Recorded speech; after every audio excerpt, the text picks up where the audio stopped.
안녕하세요. KB부동산TV 산부부동산입니다. 2020년 10월부터 모든 규제지역에서 집을 사면 가격과 상관없이 자금 조달 계획서를 제출해야 하는데요. 특히 투기과열지구에서 매입했다면 증빙자료도 함께 제출해야 합니다. 기한 내에 자금 조달 계획서를 제출하지 않거나 거짓 제출하면 과태료 500만 원, 증빙 서류를 제대로 제출하지 않았다면 최대 3천만 원까지 과태료를 부과받을 수 있는데요. 그래서 그런지 자소서보다도 어렵다고 하는데, 이런 일을 사전에 방지하기 위해 산부부동산에서 주택 매매 시 필요한 자금 조달 계획서 작성법 및 준비 방법을 꼼꼼하게 알아보겠습니다. 자금 조달 계획서는 주로 부동산 거래 신고서와 함께 제출합니다. 자금 조달 계획서는 실거래가 신고 제출 기한과 마찬가지로 30일 내에 제출해야 하는데요. 거래 신고를 먼저 하고 추후에 별도로 제출할 수도 있습니다. 제출 방법은 부동산이 속한 구청이나 시청에 직접 제출하거나 국토교통부 부동산 거래관리 시스템을 통해 인터넷으로 내도 됩니다. 그럼 이제 작성법을 알아볼까요? 먼저 자금 조달 계획서 양식을 살펴보면 크게 두 가지 란이 있는데요. 바로 자기자금과 차입금 등의 란입니다.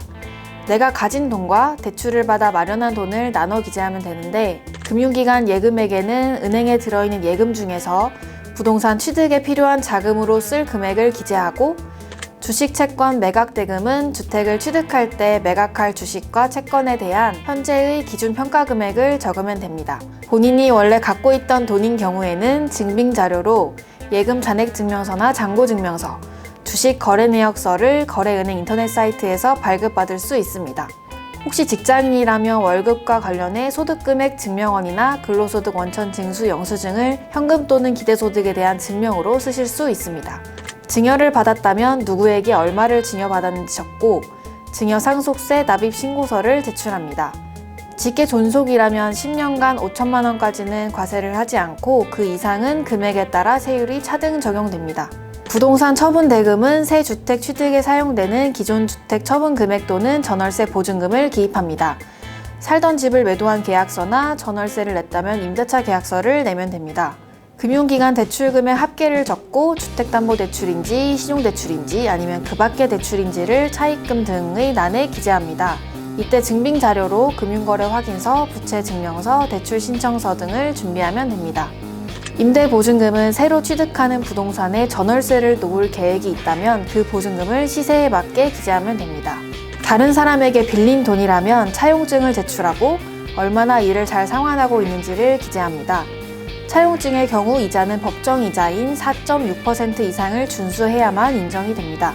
부부 중 한 사람의 명의였던 기존 주택을 팔고 갈아타면서 공동 명의를 하고 싶을 땐 기존 명의자가 배우자에게 증여하는 방식이 되며 부부간 증여세는 10년간 6억 원까지 공제받을 수 있습니다.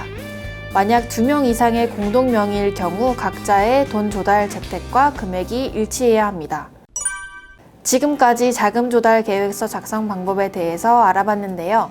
조금 까다롭지만 차근차근 준비하면 어렵지 않다는 점, 사전에 준비해서 과태료 내는 불상사는 꼭 피하시길 바랄게요. 오늘 내용이 도움이 되셨다면 구독과 좋아요 눌러주세요. 지금까지 KB부동산TV 산문부동산이었습니다. 안녕!